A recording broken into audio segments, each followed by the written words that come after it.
Hello, welcome to the newest episode of my Garage podcast. This week, I had a lot more free time, or I was able to allocate a lot more time to working on this podcast and working on my assignments and completing them pretty much early in the week and late at night working on this podcast.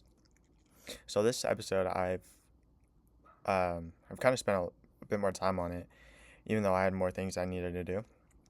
For example, I'm applying to transfer soon, and I'm actually going to be able to, as far as I know, I don't want to jinx it, but I can transfer. And there's my little dog. Um, I'm gonna get into that maybe near then. Actually, probably right now. Um, this whole transfer process, it's been a lot harder than I expected it to be, and now that's kind of, I guess, getting near the end. It feels weird. It feels like all this after all this like stress and like getting classes and making sure that I'm actually being able to transfer and picking the major that I wanted that I would want to do. It seems like a lot of stuff that went into it. I'm still not 100% set on what I want to do, but I have a general ideas of what I want to do and I guess the pathway that I need to do in order to get where I wanted to be. And when I was working on my UC applications because I want to transfer to for hopefully Berkeley. That would be the dream.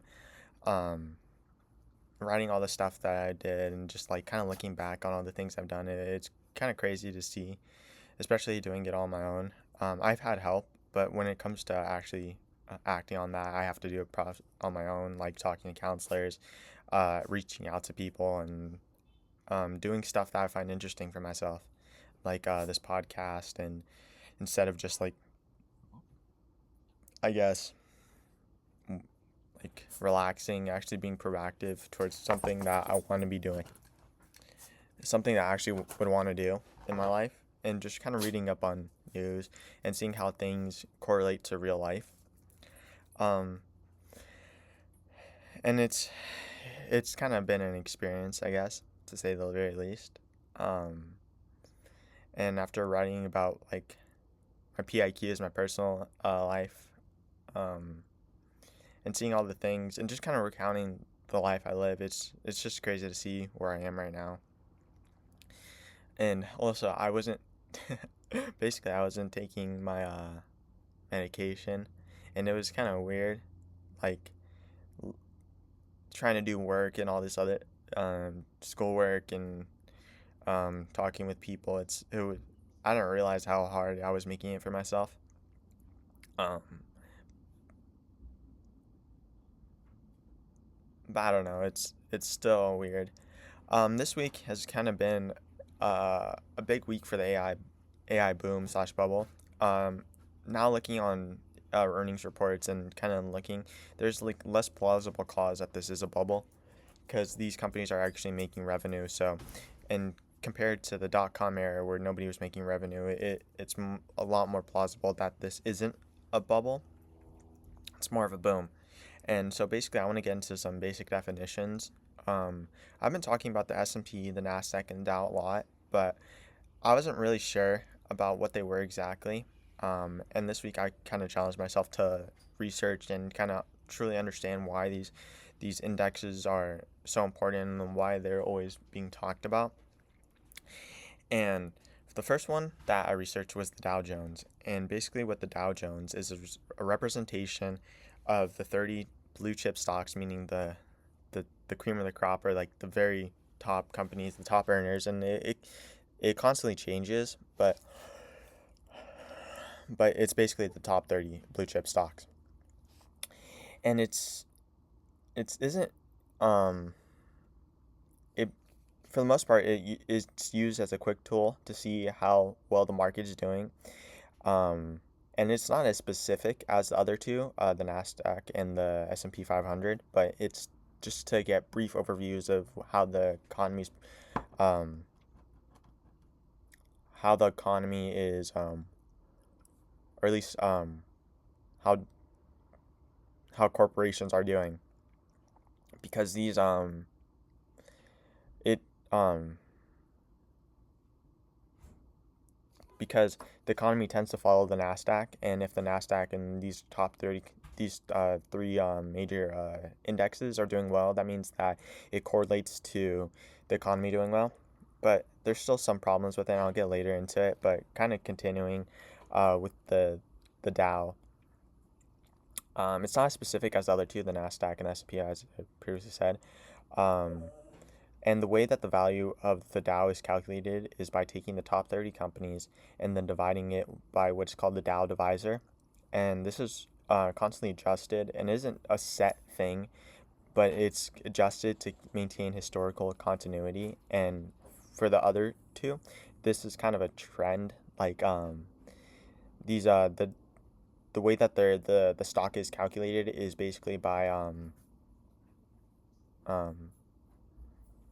by constantly adjusting it to keep continuity while also and continuity means like adjusting for inflation, rising prices and like things like that. And it isn't um adjusted to make it look like it's always doing good.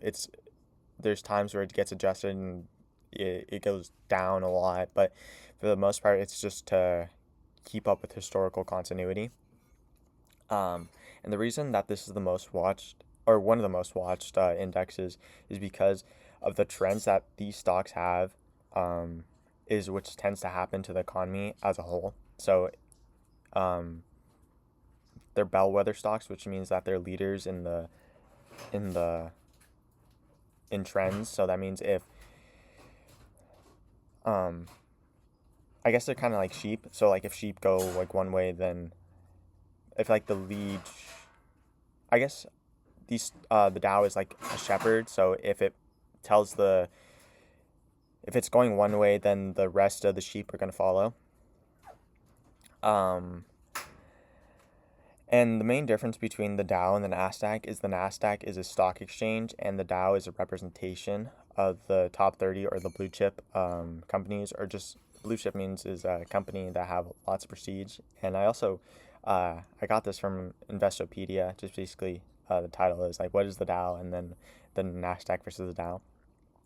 And the next one I want to get into is the S&P 500, or I just learned it stands for the Standard and Poor's 500. I don't really know how they came to that number, but it's a stock market index, and it's similar to the Nasdaq, um, and it's a stock exchange platform trading over 500 companies. Trading 500 companies. That's why it's called the S&P 500, and it serves as a tool to look at the overall health of the U.S. economy, um, versus the Dow, which is like a quick tool to look at. And it's like a broader way of looking at it. But now the S&P is just an overall health of the economy. Investors use these tools to get broad exposure to how well the markets are doing, and based on that, whether or not they want to invest in that said market. But they won't solely rely on these indexes. These are just good tools, or just parts of tools to see how well they want to invest. And then when it comes to how the valuation of the S&P 500 is first calculated, or how the how much the S&P 500 is worth, and it's calculated by first they use a free float adjusted market capitalization of the 500 companies that are traded on it, and then dividing it by a proprietary index divisor. And I'll get into that, but basically a proprietary index divisor is also kind of similar to what the Dow uses. It's used in order to keep continuity, making sure there isn't too big of jumps, too small of jumps. Big dips. But basically, what a free float adjusted market capitalization means, in short, is each stock of the index is weighted by the total market value. Um, so based on the market, based on the market that a company has, like say Apple, the market that has, depending on how big it is in that market, it's weighted by that. It's weighted by the market. So if it's a bigger market, it's weighed more. So if it's a smaller market like pencils or office supplies, it's probably weighted less. Um, and it isn't just by the stocks that are owned, but its market value is the publicly available shares or shares that are already owned. So just every share that is in that, like for example, Apple owns. So say there's 500 shares. That means all 500 shares are being weighted in the S&P 500, rather than just stocks.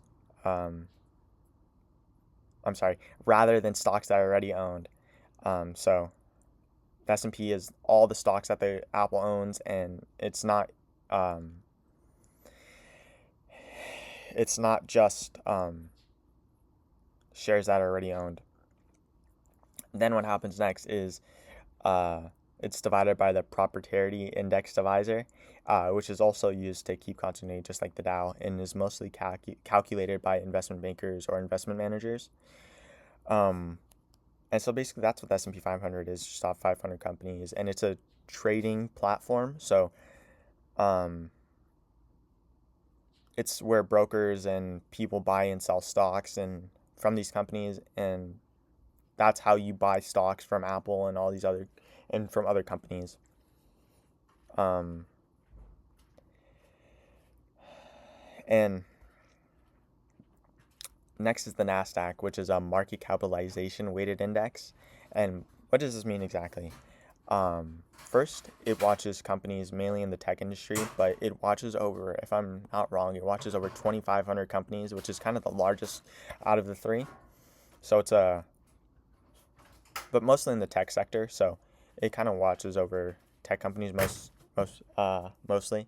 And then for even deeper dive into what this means is, and to explain what a market capitalization weighted index is basically it is a type of stock index that calculates the weight of each stock component in comparison to the total market capitalization, meaning that the larger a company, meaning the larger a market is, or the larger the company is, the more sway it has in the stock index. So kind of basically using the example I used for Apple. So the bigger the market, the more that it's weighted. The smaller the market, the smaller that it's weighted when it comes to the total calculation of the Nasdaq stock. So that's kind of why people use these as tools, is because they're calculated using markets, especially in different sectors, and so that's why people use them to view why investors and analysts and all these people use them as tools to see how well a market is doing, is because basically the whole calculation of these indexes is based on how well a market is doing or how well the economy is doing. Um, um, One second. All right. Back to my video. Sorry, my grandma just came. I don't know what she was talking about, but I just also realized that I've been kind of wearing this hoodie. I've been wearing this hoodie a lot, especially in the last couple of videos. Um, I thought it was funny because I was looking at the recordings just trying to see where I left off, and I just realized that. And after the market capitalization is then taken, what happens next is that the sum is taken at closing prices, and the index share weight then is divided by divisor, getting the value of the Nasdaq. And that divisor is also kind of used to keep continuity, make sure there's not huge drops or huge rises out of nowhere where there's no explanations. And being able to generate revenue from the Nasdaq is able to generate revenue from brokers, clients, corporations, etc. And that's how these companies are able to make money, because they're indexes and they have to make money somehow. They have to have a stream of revenue. And basically, it boils down to the Nasdaq being a stock exchange platform. The Nasdaq does not actually trade stocks of these companies, so you the Nasdaq doesn't actually own any of these companies. It's just a platform where you can trade these companies, and that's also coming from the for the other three or for the other two. Maybe not the Dow, but the S&P 500. It's similar to that. Um, um, for example, Apple or Microsoft allows a Microsoft allows the Nasdaq to be able to trade their stocks, and being a it's a platform where these stocks are able to be traded. Even though the stock indexes are a very flawed system, for example, the stock market can bottom out even after a recession, and has meaning that the stocks can crash even after the recession has happened. And the reason that people, even though they're not as accurate, or they're not that accurate when it comes to predicting the health of the economy, people still use these tools because it is an observable and liquid way to see the value of equity in an economy. So the amount of stocks that people have, the amount of money that's actually in the economy. So if there's more money being put into an economy, that means that equity of these stocks, it's going to go up. So that's kind of another reason why people are able to and why it has the Nasdaq, the Dow, and the S&P 500 have been around for so long, is to see how much money is being placed, how much money is being spent in an economy. So and especially if there's a recession, not many people are spending a lot of money. So if the Nasdaq is going down, that means people are taking out their money. There's less money being spent. There's less government spending and kind of no stimulation to an economy. And so that's why being able to observe the amount of equity or liquid assets that are in maybe not liquid assets, the amount of assets that are in an economy, to be able to observe it in such a short time is kind of such a crazy thing to see if you're really thinking about it. And then the equity, meaning the revenue, expenses, owner capital, owner withdrawals, stocks that have that a company or owner may have. And then I also got this one. It took me a while to get all the information because it's such a crazy thing. There's so much information, and the way that they're calculated, just basically what I just said, just barely scratches the surface of everything that I was barely scratches the surface of the economy. And it's kind of cool to see the deeper I dive into it, the more that I get information, the more that I learn about this. It's insane to see. And then I also got this from Investopedia, basically the Nasdaq definition. Kind of a stupid thing, but I got it from Reddit from the Reddit Ask Economist economics. And that was the definition of why people use this and how it's a very flawed system. And the question is, why is the stock market such an important thing? And then I also got it from the Nasdaq articles, Nasdaq versus the Dow. I forget what it was. And then that's kind of it for a basic definition. Why these stocks are so important. Why they're constantly being talked about. Why if there's a fall in the Nasdaq or the Dow or any of these companies, why they're always being talked about, why it's such an important thing, that especially for the past year, why it's crazy that these things have been hitting such why they've been hitting record highs constantly this past year, and how that's important. That means that even though the economy is suffering, the job market's suffering, they're still being people investing, um, which is still crazy. Which is crazy to see when the average person that doesn't invest, um, how they're struggling, but the economy is still somewhat being propped up by. It's mostly being propped up by AI companies, and I feel like financial literacy should be a much more important thing, why why it's such why it should be a more important topic. And I know people always talk about we should have learned taxes and all these other things in school, but I think the whole school system needs to be rewritten because of things like this, things where financial literacy should be more important, and doctors and all these other things should be more important. And the way that the school system is set up, it's personally to me, I think that it could have a lot more improvement. I feel like it's been the same way for over 100 years, even thousands of years, ever since the inception of humankind, where there should be a better way to teach this knowledge, and it doesn't just come from the school. It comes from the parents that it comes from parents where school isn't being as valued in certain communities, and that's why,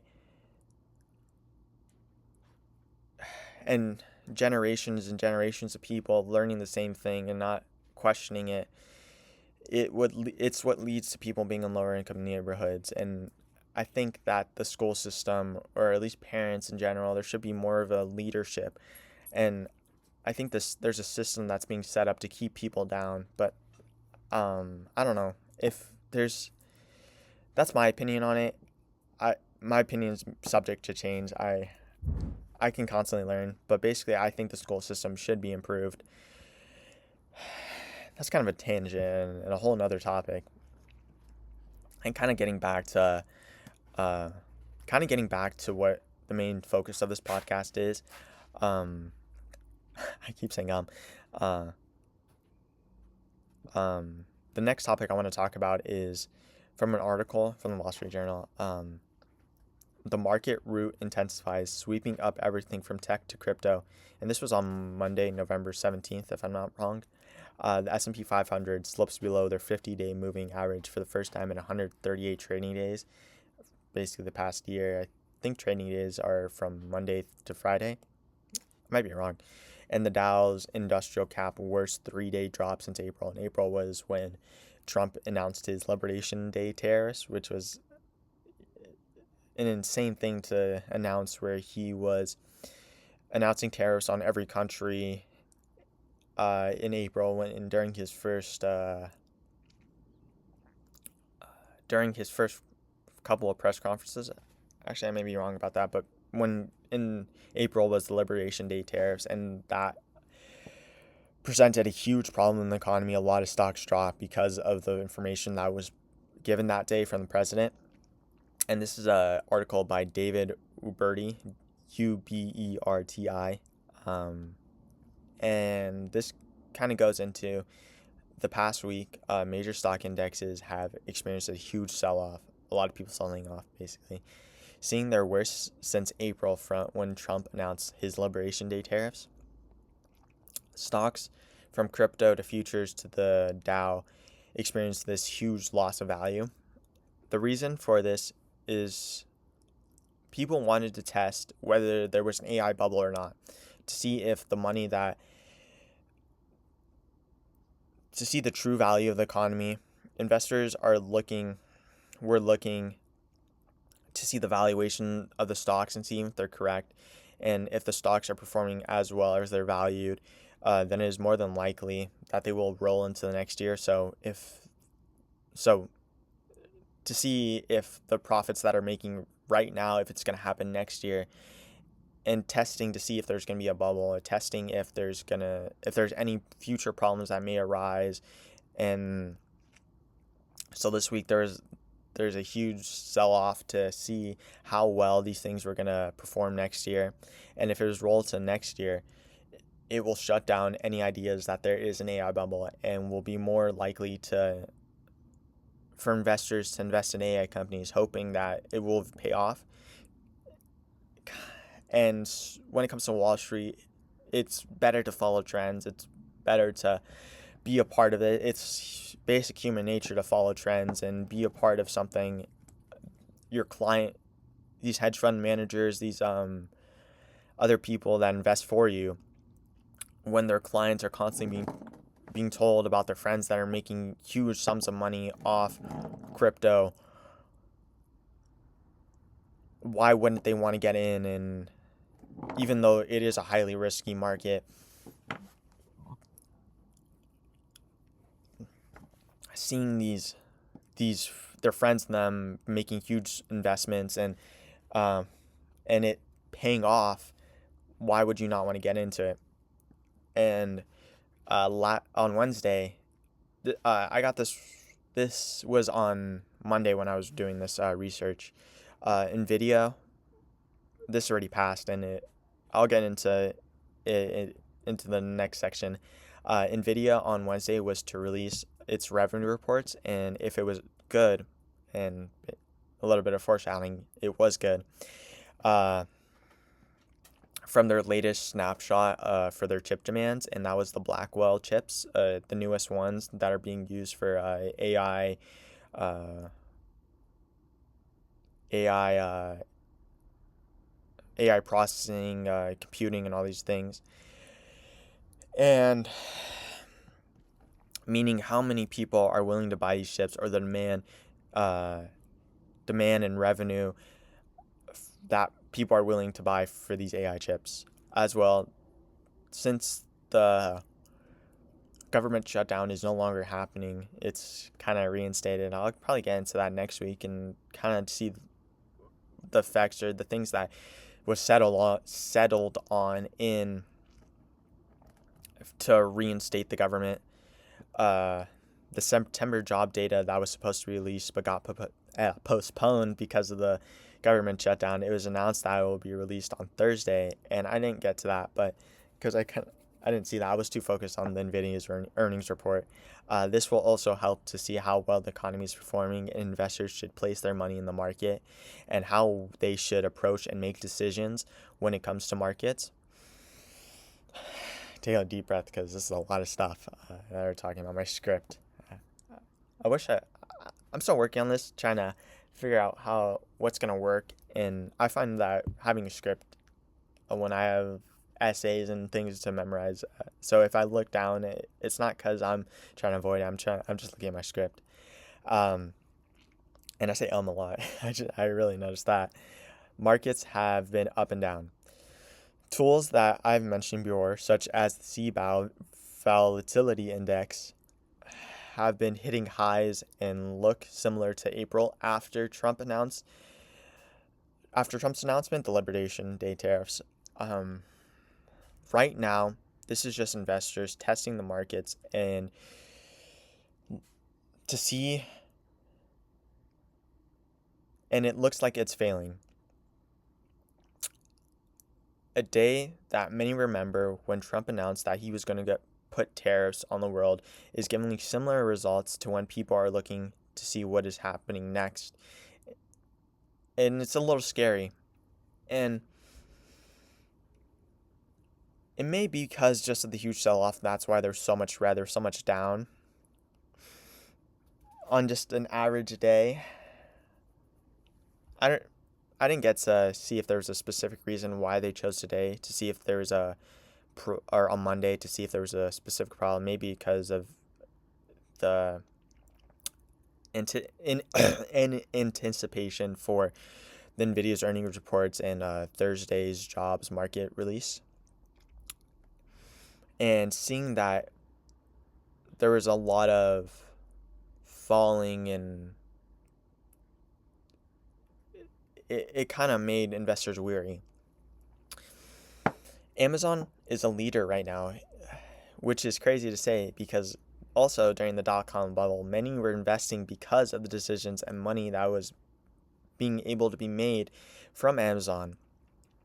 Amazon issued a $15 billion bond, $15 billion worth of bonds. saying that it will be for general corporate purposes and debt repayment. This reveal is allowing Wall Street to peek behind the curtains to see how much debt and how much spending is actually being placed in these huge tech giants. And this reveal is allowing Wall Street to peek behind the curtains to see how much it is really costing investors, and or how much investors are really losing.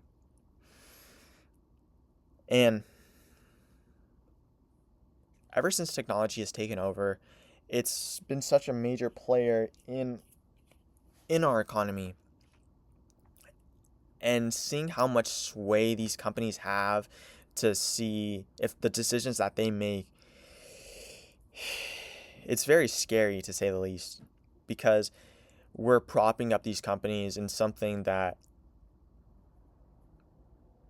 that is constantly shifting. There's constantly being innovations, and there's constantly being things that are changing. And God forbid something happens, this could all just go away in one day. And especially when it comes to things like Bitcoin or things that are not not not physical. It's crazy to see how much it props up our economy, or at least the US economy at the very least. After months of hitting record highs, the S&P 500 and the Nasdaq have been barely making above the market average, even dipping below. So the average for what the Nasdaq would look like, it's not making it, it's not looking good. A tool called the Broad Index, a benchmark test that aims to pick out large groups of stocks that represent the market to see the performance of the market. This tool right now looks similar to how it looked in 2007, right before the market crashed. And how it works is, right now, it ended the longer streak above the trend line, and in 2007, this happened, which is right now leading people to believe that there's going to be a similar result to what happened in 2007, there being a market crash. Some investors are still trying to power through and putting money in AI. For example, Bitcoin, Bitcoin, they're putting money in Bitcoin, but Bitcoin has fallen 2% as of Monday, November 17th. But after a year trend constantly rising, not just Bitcoin is down, but the whole AI market is being torn apart. Palantir and many others are failing. People are betting against Palantir. And I don't know if I wrote in this, but I'll later get into why Palantir, or why there's a belief. I think I wrote it last week, when the guy from The Big Short basically betted against Palantir that I was going to fail.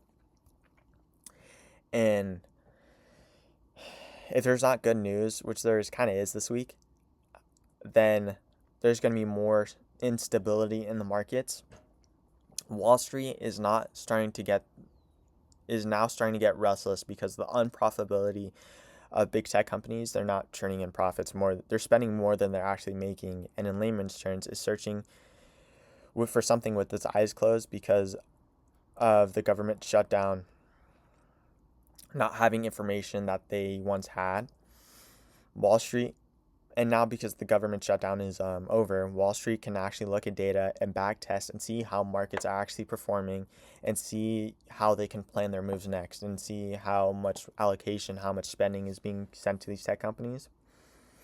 With this information, investors are also waiting for a predicted rate cut, which is more than likely going to happen in December. Many want this to happen as soon as possible, but Fed Vice President Philip Jefferson noted that the Fed is going to be moving very carefully when it comes to rate cuts, and suggested that the rate cut might happen later on, and possibly it might happen in January, as future markets, which people are betting on, that it's going to be switched to January. Basically, there's a bet that what I just said. they're betting that's going to happen in January.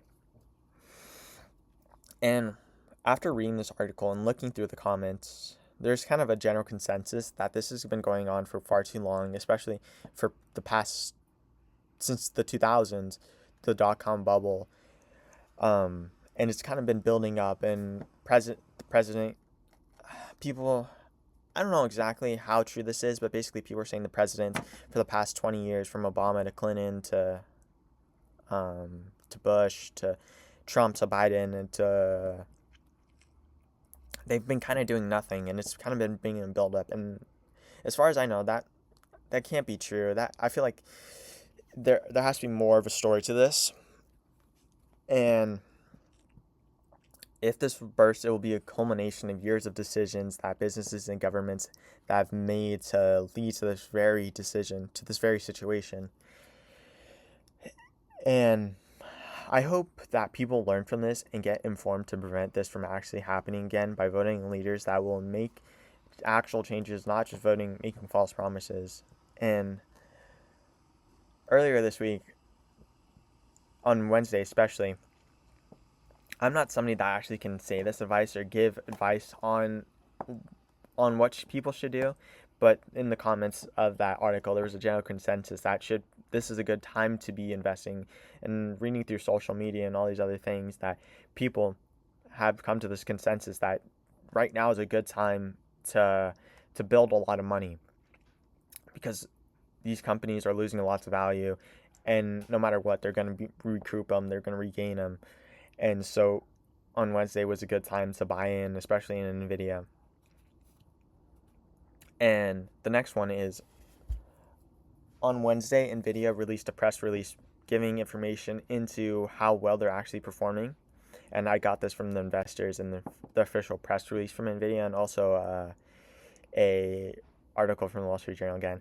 NVIDIA's earnings, Q3 2025, and then just a whole other stuff. And it was in the tech sector.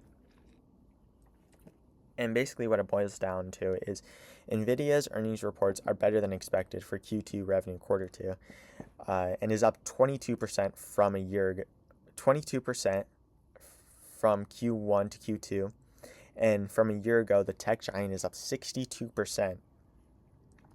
The good news of NVIDIA helps soothe investors' worries that there is a bubble, and makes it less plausible that there is one. NVIDIA is the reason that it was such an important thing, and why there was being so much attention, especially on Wednesday, why so many people are watching NVIDIA and just trying to see their press release, and why NVIDIA is being used to tell if there is a bubble, because of the chips that are being made for AI. Data centers are being sold, and NVIDIA's revenue, and if more people are buying it, that means there's more room to grow in the AI sphere, making it less likely that there's such a bubble. And when it comes to bubbles are things that are being overvalued. They're not making as much money as they're promising. But we have to wait and see what's going to happen next. There's still a lot of things that are going to change, especially, I didn't get to it, but the jobs reports on Thursday, and seeing how well the economy is actually doing. As well, NVIDIA is seen as a leader in trends, or a bellwether, especially in the technology sector and for the market as a whole. So if NVIDIA is doing well, that means the whole technology technology market is doing well as a whole, meaning that they are actually turning a profit. So it gives more people a reason to believe that they will be paid handsomely. They will get a good ROI, return on investment. The reason that people were on edge was because in previous weeks, it's had seen that these companies were spending far too much money, and people were seriously doubting if anything was going to happen. NVIDIA releasing these earnings report shows that they are making profits, and allows investors to believe that if they continue to support these companies, then revenue will start to flow in. Continuing, The deals that these companies have been making investors a little scared, because from the outside looking in, it seems that these deals were very circular, meaning that Nvidia was Nvidia is a supplier. It's a supply company for these AI models and things like that. Um, and the deals that they were making seemed like was making more capital investments in the businesses of the customers who buy their products, basically making it look like the money you give to a friend, you give money to a friend, they want to borrow money from you, then the profit that those companies make, they give it right back to you with interest. And deals like this originally made investors happy, and now a deal between Nvidia, Microsoft, and Anthropic made people very weary, especially in Wall Street. And it made people scared to invest into these companies. High profile investors made moves to take out large amounts of money, or bearish moves. And bearish means like slashing the prices down. So they lost a lot of value in these companies. And these moves rattled the tech market because of large amount of money that was being moved out of Nvidia or in Palantir, and the amount of shorting that was actually happening. And I kind of said this earlier, but what made people even more scared was because Michael Burry, the guy from The Big Short, who predicted the 2008 housing crash, revealed that he was betting against Palantir, and this gave people even more reason to be weary of the situation. Nvidia's new line of Blackwell sales was from this earnings report, and has increased revenue from Q1 to Q2. But this increase in revenue may be limited because of President Trump's announcement, which he says he is not considering allowing the chips to be sold in China. And China is moving into the AI markets and trying to follow and catch up. But without these high-performing chips, it's going to be very hard for them. And China has the potential to generate billions of dollars of revenue, and this move is limiting the amount of revenue that Nvidia can make. More revenue from Nvidia may come from the fact that people are switching over for faster computing and generative AI models. And when it comes to Nvidia's chips, they are constantly being innovative, and especially these new Blackwell, they're very fast. They process a lot faster than previous chips. The Commerce Department approved up to 70,000 chips to be sold to the United Arab Emirates, intending to catch up, or at the very least to start AI development in UAB. This deal was a reversal of a deal of a year earlier in which these companies were declined the opportunity to have these chips, and I think it was from Biden that declined this. And that's kind of the whole thing, why it was so important, why so many people were watching Nvidia. And a side note that I kind of find scary is the US has the ability to control who can and can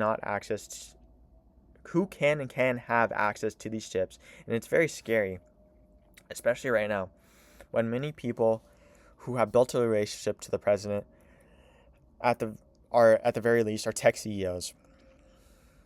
And the way I see it, there might be more to the story, but at the very least, the way I see it, the US is not allowing a free market. It's limiting the amount of people that actually can compete in the AI market, and it's limiting the amount of competition that there is. I can see how people or nations, how they can use these chips for military use. But the point is that the US has a say in what Nvidia can and cannot do, and it's limiting the market that AI has.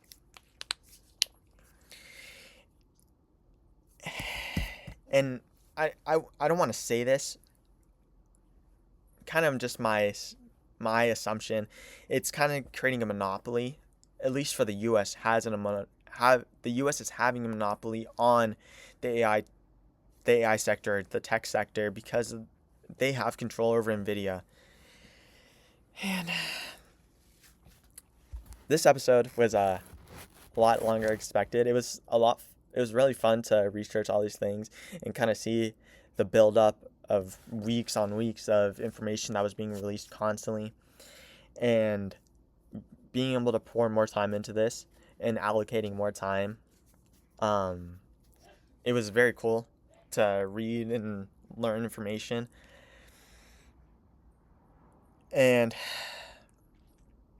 even though I have things to do, and I always find doing this podcast is very fun. I want people to disagree with me. I want to learn from different opinions, and I want to constantly improve this podcast and create something that I actually care about, because I feel like in the previous weeks I feel like I'm getting better.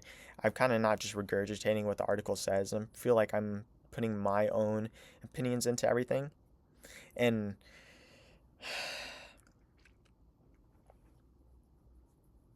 this week it was less of an economy thing, more actually a Wall Street thing, and this week is less of a political thing. I, even though politics and the economy mesh or go very hand in hand, reading about all this information, it was very cool to see. I've said cool a lot of times, but I want to say thank you guys, and I hope you guys watch the next video.